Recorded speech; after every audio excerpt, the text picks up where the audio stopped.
Heidelberg Materials France Ciment est une entreprise qui a 8 sites de production et 950 salariés. Nous sommes ici à Couvereau, et à Couvereau, c'est 130 personnes qui ont démarré en mars le projet RNJ. Le projet RNJ est un projet de transformation et d'amélioration de la performance.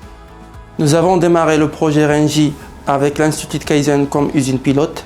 Ce projet se base sur 4 méthodologies. La première, c'est le Kaizen quotidien pour bien organiser la journée, identifier les irritants et mettre en place un plan d'action simple et impactant et le suivre. Le deuxième, c'est la résolution des problèmes à travers le processus A0 pour identifier les irritants et mettre en place un plan d'action qui résout les causes racines. Le troisième, c'est l'OBA. On suit la maturité du projet à travers le suivi des actions et la maturité des réunions Kaizen. Le quatrième, c'est le 5S pour bien organiser notre espace de travail et travailler en toute sécurité.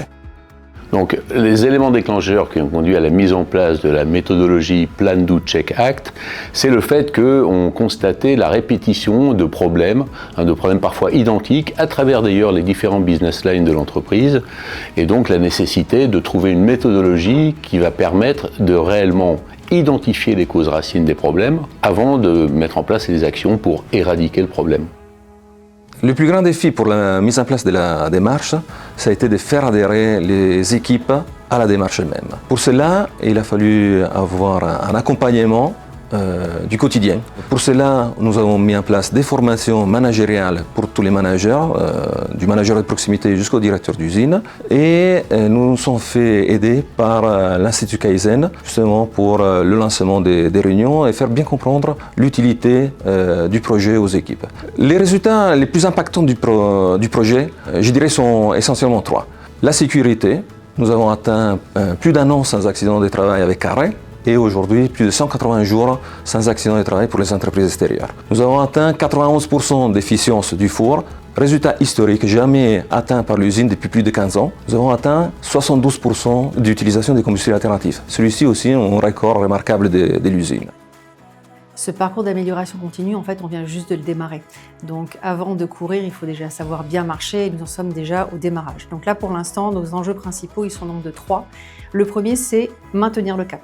C'est le début de la méthode, il faut tracer le sillon. On n'a pas encore cranté les pratiques dans la culture, donc c'est vraiment conserver cette même méthodologie. Le deuxième enjeu principal, c'est bien partager les lessons learned. On a une dernière phase qui est le partage de ce que l'on a appris, et aujourd'hui on le partage par email, mais est-ce qu'on l'a réellement mis en place? C'est le deuxième enjeu que nous allons devoir résoudre. Et enfin, le troisième enjeu, c'est qu'en 2026, nous allons rentrer dans cette première boucle de vérification annuelle, donc 1 an après les faits, 1 an après la mise en place de l'action, et nous allons vérifier si l'action est toujours durable et toujours mise en place.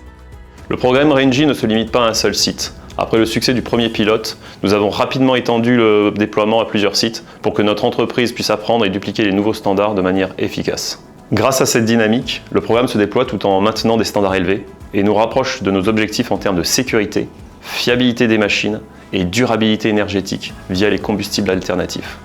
RNJ montre ainsi que l'amélioration continue est une voie collective où chaque site, chaque équipe et chaque collaborateur contribuent à faire progresser l'ensemble de l'entreprise.